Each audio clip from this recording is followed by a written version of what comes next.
Hello à tous, je ne sais pas pour vous, mais moi, mes journées sont assez occupées.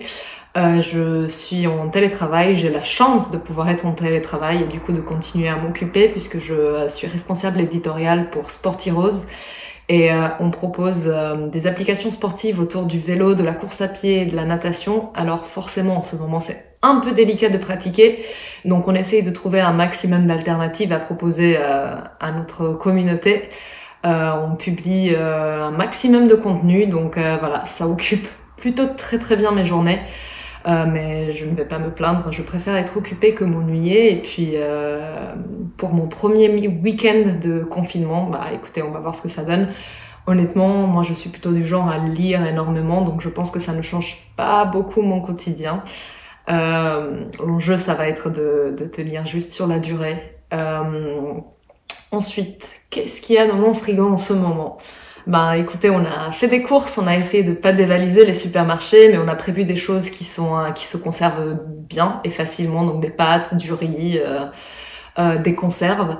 Et en ce moment, on tourne pas mal sur des plats basiques, du riz avec du thon et quelques légumes. On essaye quand même de garder une alimentation équilibrée parce que je pense que le piège, c'est de tomber dans le grignotage.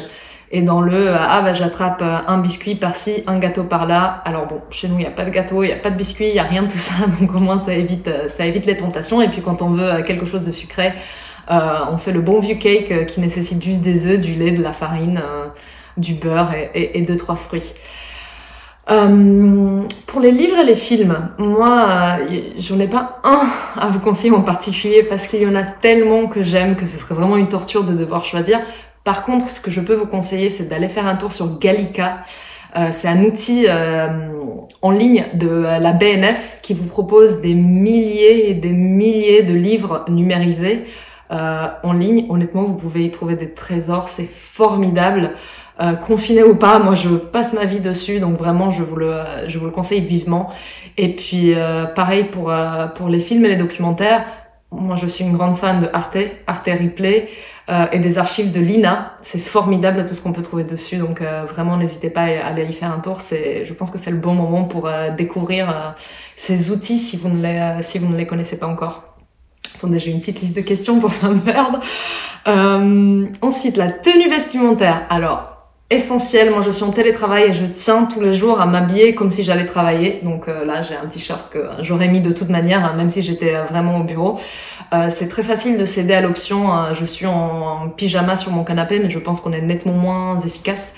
Et puis même pour soi, pour la perception que l'on a de soi-même, c'est important de continuer à faire en fait comme si tout était normal. Donc voilà, tenue vestimentaire basique, pas de maquillage parce que j'en mets pas d'habitude, donc vraiment je change pas mes habitudes.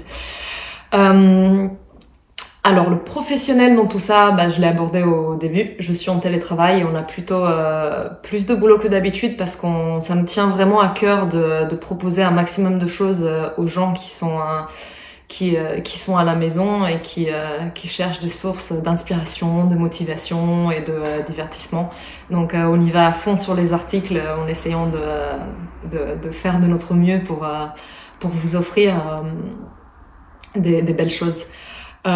Et un dernier mot à dire aux gens, aux médecins, au personnel soignant. Déjà, merci beaucoup. Et pour tous les autres, pour tous ceux qui sont chez eux, moi j'ai un mot qui, en réalité, mon mot préféré, c'est bienveillance. Soyez bienveillants envers les gens avec lesquels vous êtes à la maison, envers vos amis. Appelez-les si vous ne pouvez pas les voir.